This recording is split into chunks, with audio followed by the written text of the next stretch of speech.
Hi friends, welcome to 5 Minutes Tech YouTube channel. Here is Samsung Galaxy M14 5G smartphone. In this video, you will learn how to check SAR value in your phone Samsung Galaxy M14 5G.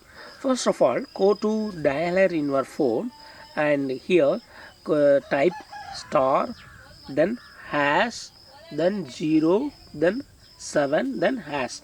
Type star hash 07 hash. SAR value will be displayed here.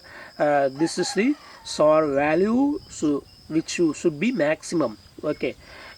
SAR means specific absorption rate. The SAR limit for mobile device is 1.6 watt per kg. Okay, this should be the maximum for any phone.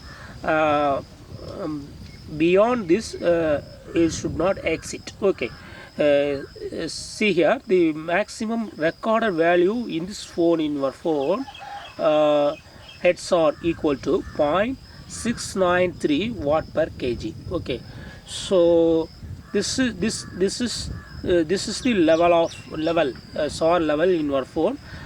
This is below the maximum allowable SAR value. Okay, so it's safe.